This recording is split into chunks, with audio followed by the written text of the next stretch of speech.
Muy bien, estamos pues en una década tremenda, los 30, una década por la crisis del 30 que generó quiebras monumentales, recesión económica, pobreza, problemas, poca inversión, desplazamiento del campo a la ciudad buscando alternativas. Todo eso lo genera una crisis económica. ¿Cómo se gesta la candidatura de Enrique Olaya Herrera, que es quien llega en este momento? Habíamos dicho que el Partido Conservador tenía las mayorías, sin duda alguna, y habíamos dicho que el Partido Conservador se había dividido en dos. El candidato Alfredo Vázquez Cobo, el papá de aquel célebre canciller Alfredo Vázquez Carrizosa, y Guillermo Valencia, el famoso poeta de Popayán. Y ahí estaban las decisiones. Pero vuelve el republicanismo, atención a esto, vuelve el republicanismo. ¿Cuál republicanismo? Pues el Partido Republicano de Carlos R. Restrepo, el Partido Republicano de Benjamín Herrera. Recordemos pues que Benjamín Herrera, liberal, Carlos R. Restrepo, conservador, Carlos R. Restrepo, antioqueño, Benjamín Herrera de otras partes, se unieron para atacar la dictadura de Reyes y buscar un encuentro de ambos partidos, de calmar las polarizaciones. ¿Quién estaba cerca a Benjamín Herrera? Enrique Olaya Herrera. Enrique Olaya Herrera. Enrique Olaya Herrera fue ministro en el gobierno de Carlos R. Restrepo. Ya vamos viendo la cercanía.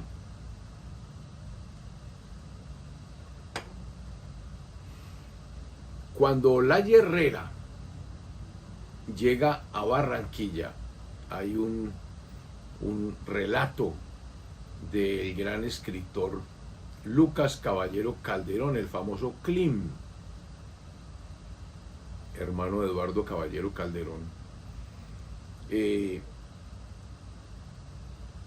diciendo esto en un libro que él escribió, que me parece muy agradable, Epistolario de un joven pobre, que publicó Medellín en 1947.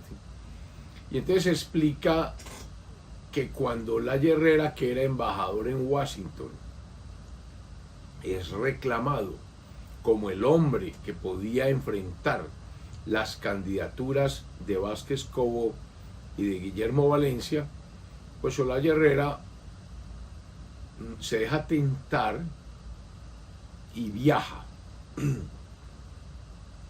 en barco de Washington, porque era el embajador de Colombia en Washington. ¿A dónde? A Barranquilla. Ese es el puerto, al puerto de Bocas de Ceniza, para de ahí subirse en un vapor por el río Magdalena a Honda, y de Honda ir a Bogotá. Ese era más o menos el trayecto. Y entonces muchas gentes fueron a Barranquilla a recibir a Olaya Herrera, porque ese podía ser el hombre del Partido Liberal o el hombre para gobernar a Colombia. Miren cómo Lucas Caballero Calderón describe en su libro esos momentos. Lucas Caballero está muy joven. Dice: cuando regresábamos al hotel en Barranquilla, el doctor Olaya se dirigía a la multitud desde un balcón. Era un espectáculo imponente la oratoria del gran caudillo liberal. La voz sonora, profunda, atropellada y varonil, llegaba hasta el último rincón. Los brazos eran como aspas que aventaban sobre la multitud las cláusulas sonoras. Al final de cada período, la marea humana estallaba en aplausos y vivas ensordecedores que se prolongaban por varios minutos. Era la espuma ruidosa de la democracia. Cuando Olaya hablaba de libertad y de la justicia, parecía que la estuviera descubriendo, y ese día, bajo un sol vibrante, 20.000 corazones trémulos de emoción incendiaban el aire. Cierro comillas. Yo creo que ahí está la mejor descripción de lo que era Olaya. Olaya fue el descubridor de la plaza pública. Olaya fue el orador que conmovió las multitudes. Ahí comenzaron los políticos de plaza. En 1930 congregó miles de personas. Olaya fue un fenómeno. Como decían y gritaban en la costa, no gritaban Olaya Herrera, sino Olaya Herrera, Olaya Herrera. Gritaban permanentemente. O sea, el hombre creó la oratoria, la multitud, en el 30. Entonces Olaya se volvió un fenómeno. Y él no era el director del Partido Liberal. El director del Partido Liberal en este momento era Alfonso López Pumarejo. Olaya Herrera. Entonces, López Pumarejo creyó que Olaya Herrera iba a aceptar la candidatura liberal que él le ofrecía, porque López fue el que dijo es el momento de retornar ante esa división conservadora. Obviamente yo no me puedo ofrecer como candidato porque yo soy polarizante, yo soy López Pumarejo, yo soy liberal, y yo creo que el hombre puede ser Olaya Herrera, y todo el mundo pensaba que era Olaya Herrera. ¿Por qué? Por su talante y por su republicanismo, por su alianza conservadora. Olaya Herrera era un hombre más de centro que un radical liberal como Alfonso López Pumarejo. Así lo entendió López, y le ofrecieron la candidatura cuando Olaya Herrera llega a Puerto Berrío, por ese vapor.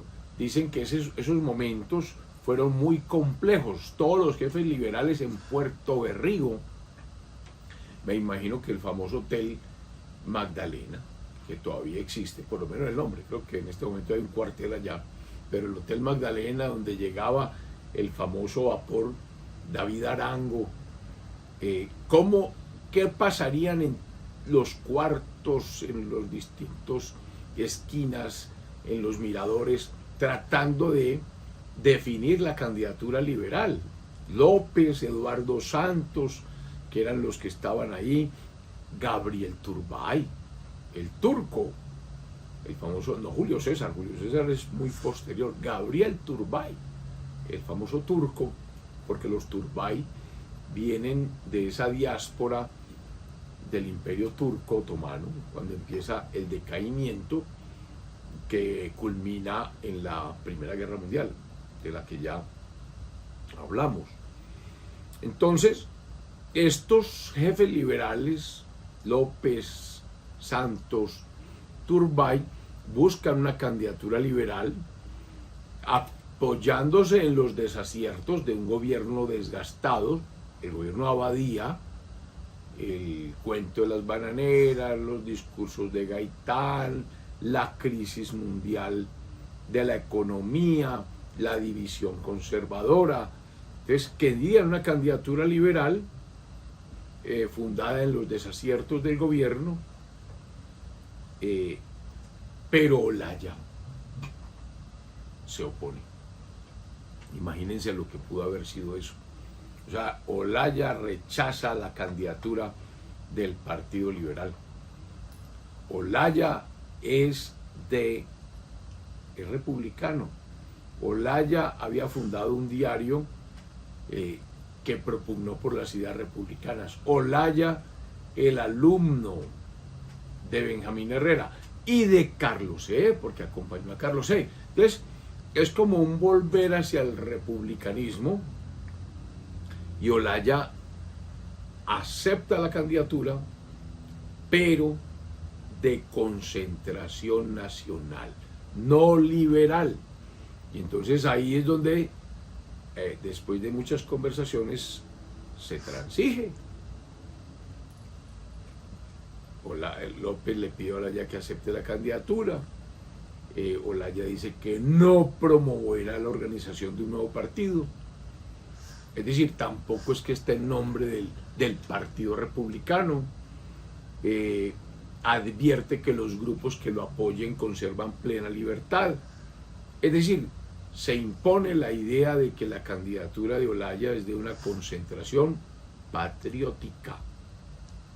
Y Olaya también promete que el liberalismo conservará su autonomía, es decir, que no se diluirá en el vago republicanismo.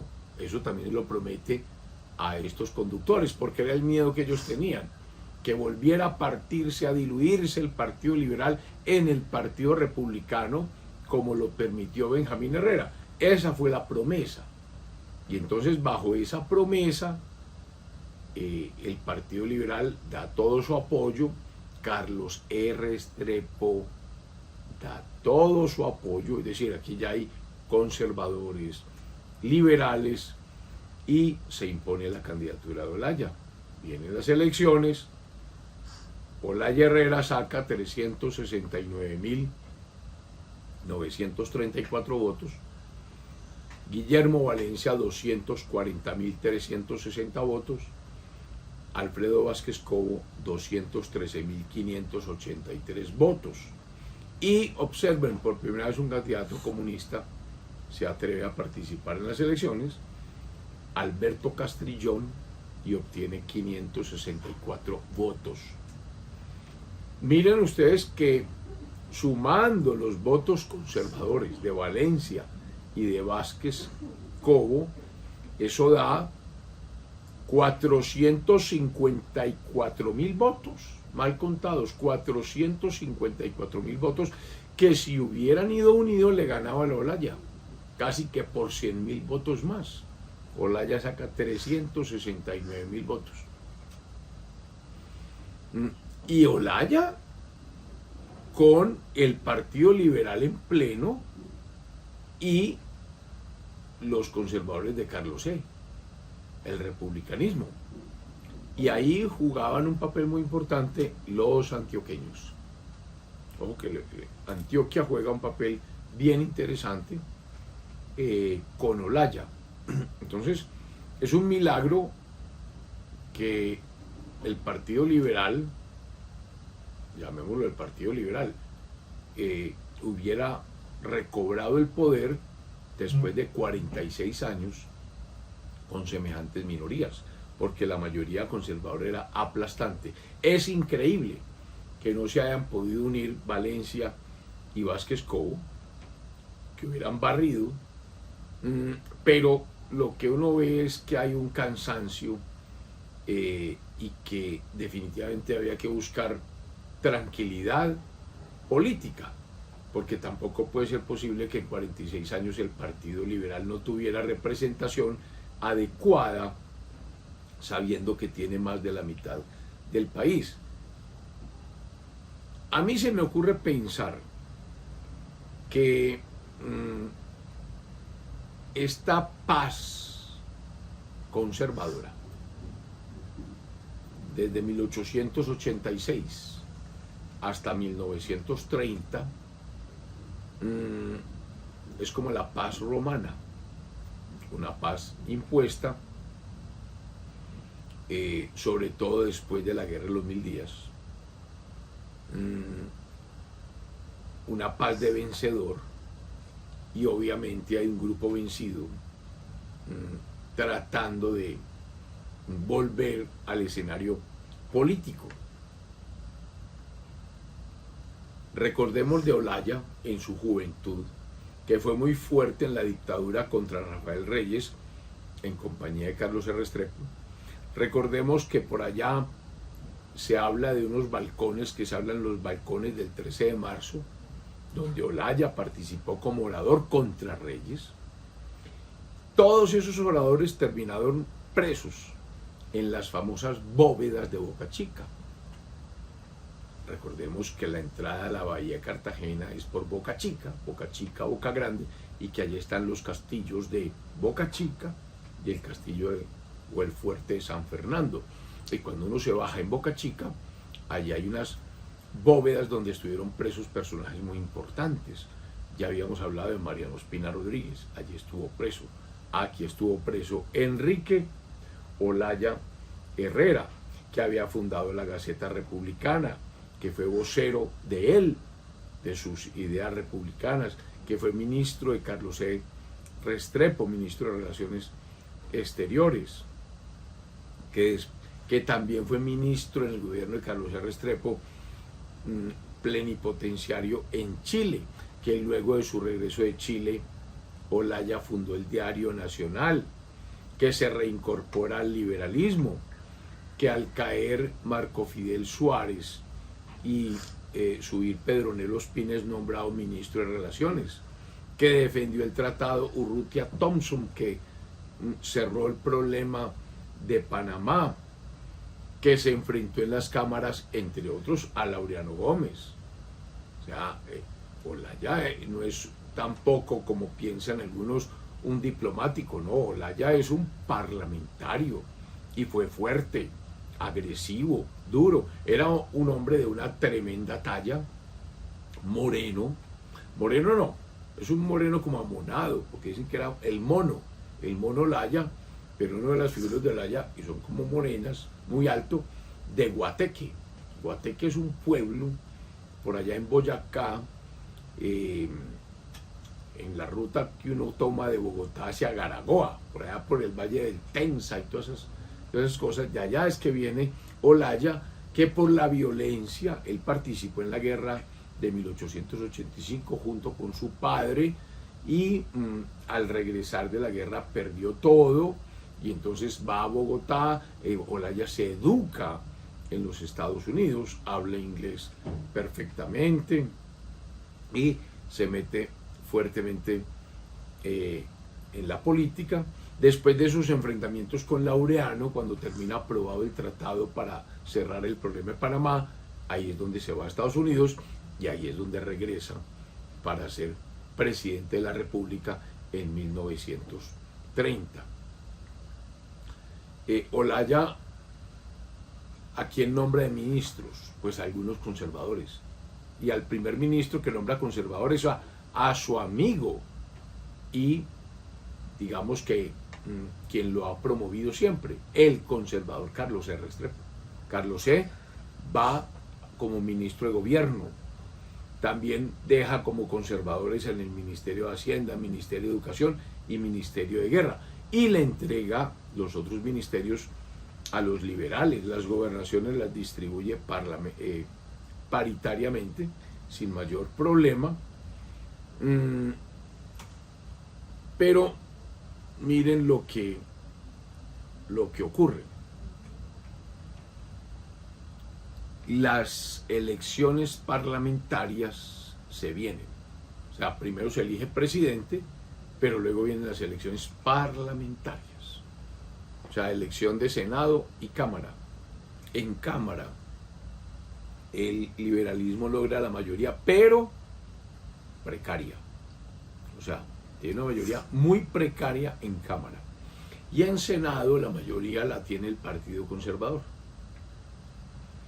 Ahí hay otra cuestión interesante.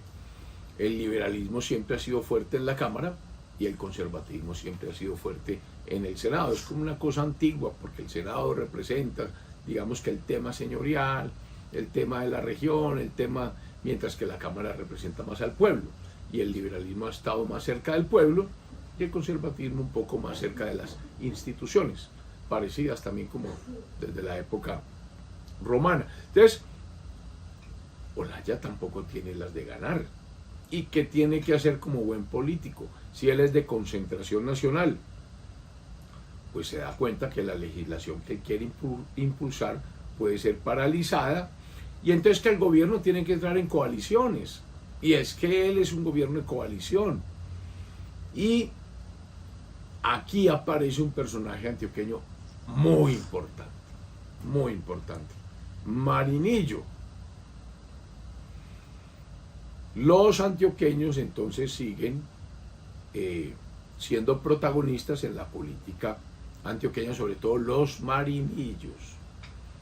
Román Gómez Gómez, don Román Gómez Gómez. Los conservadores recalcitrantes empiezan a llamar a eso romanismo, porque ¿qué es el romanismo? Pues, ¿o qué hizo Román Gómez? Pues conciliar, negociar. Hay que negociar. Olaya necesita los votos conservadores. ¿Quién le ofrece esos votos conservadores que ya Carlos R. Restrepo le había facilitado? Pues Román Gómez Gómez. Pero viene el ataque brutal de alguien que no es conciliador, por su mismo carácter. ¿Quién? Laureano Gómez. Laureano Gómez ya está en la palestra. Recordemos que Laureano Gómez es de orígenes santanderianos, un hombre muy radical, tan radical que era el amigo personal de Alfonso López Pumarejo, que era otro radical, pero los que están gobernando no son radicales. Olaya Herrera, Carlos R. Restrepo, Román Gómez. Entonces ahí viene el ataque al romanismo, y ahí vamos entendiendo por qué Laureano Gómez en este gobierno de Olaya Herrera es un opositor duro de Olaya y durísimo de Román Gómez. Por ahí hay un famoso discurso de Laureano Gómez contra don Román Gómez, que habla y lo ataca de Crispín, rememorando aquella obra de Jacinto Benavente sobre el famoso tinglado de la farsa. La obra Los intereses creados de Jacinto Benavente, donde se habla de Crispín y Laureano habla del tinglado de la farsa. Un furioso discurso tremendo, bien hecho, duro, contra Román Gómez, que por la cantidad de puestos que tenía Román en el gobierno, precisamente por estos acuerdos que hubo de hacer con Olaya Herrera para darle las mayorías a Olaya Herrera. Román Gómez fue designado a la presidencia de la República. Es decir, es un personaje bien interesante, muy maltratado por Laureano, pero eso hay que explicarlo porque la historia política la han explicado mal, como si fuera Román Gómez un lentejo y como si fuera Laureano pues el salvador del ideario conservador. Ahora,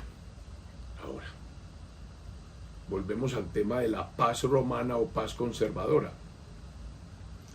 ¿Qué pasó el día de esas elecciones parlamentarias?